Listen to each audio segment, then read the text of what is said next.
I gotta say right off the bat, Metal Blade Records had a lot of fucking nerve sending me a promo copy of this album in the same email in which I also received a promo copy of Nightmares of the Decomposed from 6 Feet Under. Almost as if to say, yes, we know that the new 6 Feet Under album sucks.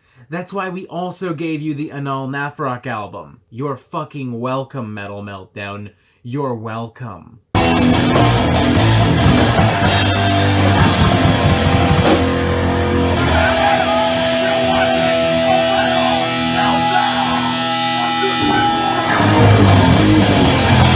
Endarkenment is the 11th studio album from English extreme metal crew Anaal Nathrakh, who over the course of the last 20 years have put out some of the most diverse and punishing music in the entire genre. They are consistently dark, violent, poignant, provocative. There's an almost apocalyptic intensity to Anaal Nathrakh that reminds me a lot of Cattle Decapitation. Their last few studio albums in particular have been especially bitter and nihilistic, even by the standards of Anaal Nathrakh, drawing heavy influence lyrically and conceptually from classic poetry, contemporary politics, real-life tragedies such as war and famine and cancer. To put it very bluntly, they've never made anything happy, per se, or even neutral. But you know what?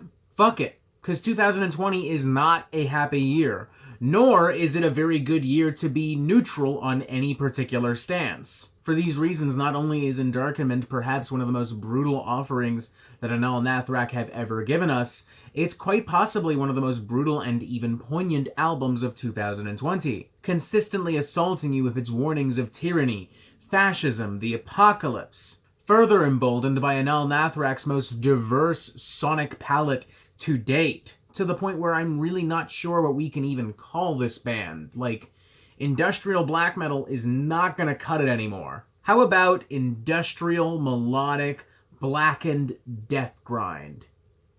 Does that work? I'm legitimately asking you, does that work? Does that fit? I honestly don't fucking know. Here's what I do know, folks.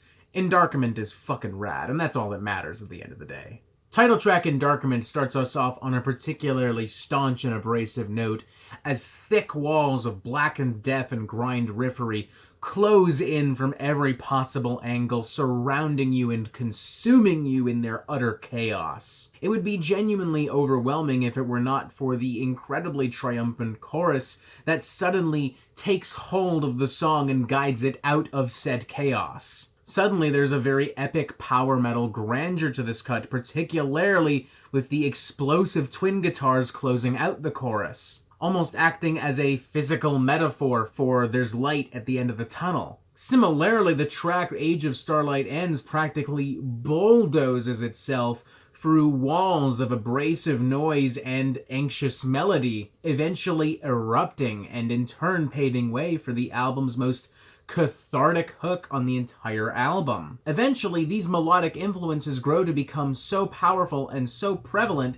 that on a number like Libidinous, which may I add is very cheekingly subtitled A Pig with Cocks in Its Eyes, which is just moi, perfection, that suddenly the band appear to be taking very transparent influence from traditional heavy metal. The gods of metal themselves, for that matter, Judas Priest, with Dave Hill channeling the most vicious metallic snarls from Painkiller-era Judas Priest, and very carefully placing them in the background and in the forefront of the sound. It's fucking nuts, man, and I mean that in the best way possible. If for whatever reason you wanted to hear like a very raw, almost symphonic black metal number with Rob Halford-style vocals on it, your dream is about to come fucking true here.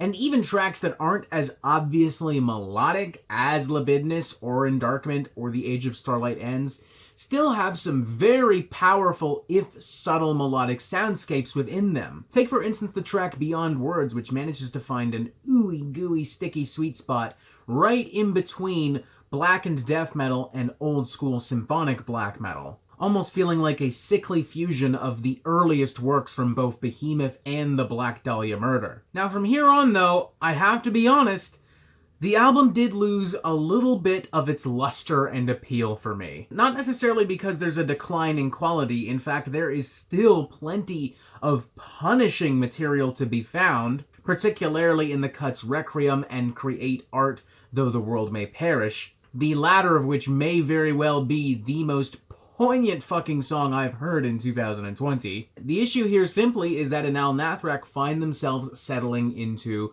a formula, and what initially feels very unpredictable on Endarkenment eventually feels at least a little bit predictable by the time we get to the halfway point.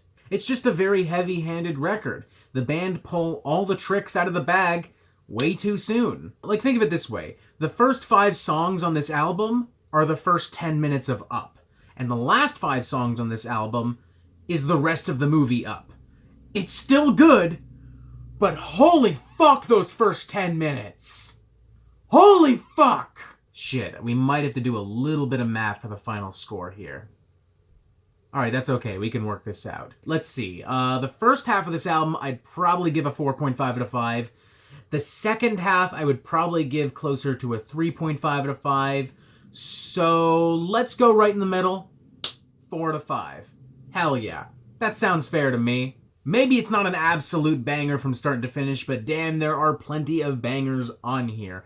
And even the songs that aren't bangers are still banging in their own right. The performances on this record are fantastic. I'd even go as far as to say that this is probably Dave Hill at his most powerful and confident yet. The guitar work is great, the bass work is great, keyboards and synthesizers and samples are all very wonderfully placed and arranged. I'm especially loving the drum programming on here. Like, this is hands down some of the best programmed percussion I have heard on a record since at least the glory days of Agoraphobic Nosebleed. I think it's very safe to say that Anaal Nathrakh fans will be absolutely elated with this fucking record. I don't know if I would recommend this to anyone else, like, let's say purely hypothetically you had never heard of Anaal Nathrakh before.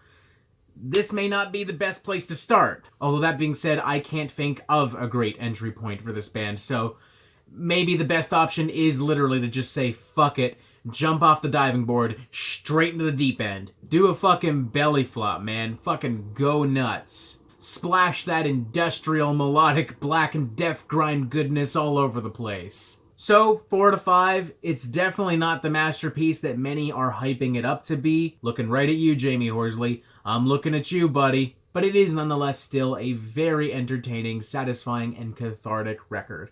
One that could not possibly have arrived at a better time. 4 to 5, check this thing out. And that is it for the Metal Meltdown. I'm not an expert, nor do I claim to be, so what do you think?